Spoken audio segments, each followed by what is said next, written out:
Oyun saat 18'də başladı. Yarışın hakimləri Elçin Süleymanov və Ruslan İbrahimov idi.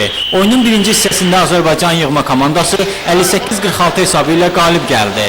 Milli komandamız 12 nəfər heyətdən ibarətdir. Onlardan 4-ü xarici ölkələrdən dəvət olunan oyunculardır. Bunlar bir neçə oyunda sınaqdan keçiriləcəklər. Əgər özlərini doğrultsalar, komandanın tərkibində qalacaqlar. Dünən keçirilən oyunda 7 nömrəli oyuncu Anar Sarıyev, 9 nömrəli oyuncu Elşən Yusifov, 11 nömrəli oyuncu Tahir Baxşev və başqaları gözəl oyun nümayiş etdirdilər.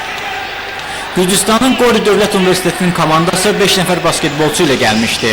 Onlarda əvəz edici oyuncular olmadığı üçün Gəncənin basketbol komandasından 2 nəfər, Vüqar Aliyev və Tural Əhmədov qonaqların komandasında oynayırdı. Qonaqlardan İvan Abulazlı və Milad Zura yüksək texnika ilə komanda yoldaşlarından fərqlənirdi. Yarışın ikinci hissəsi 110-89 hesabı ilə sona çatdı. Beləliklə Azərbaycan milli komandası qalib gəldi. Чем товарищеский матч. Biz buraya yoldaşlıq görüşü keçirməyə gəlmişdik. Ancaq bu ondan da yüksək oldu. Çünki bizim rəqibimiz Azərbaycanın yığma komandası idi.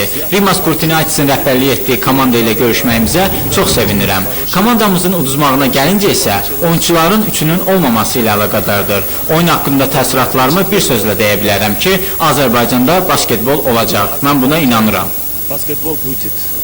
Я этого верю. Мы готовились 1,5 месяца, был сильный. Biz ay yarımdır ki ciddi məşqlərə başlamışıq. Bu oyunun keçirilməsi mənim üçün bir məşqçilik kimi çox maraqlı idi. Oyunda biz yaxşı və zəif cəhətlərimizi gördük. Komandadan çox narazı qaldım. Baxmayaraq ki qalib gəldik.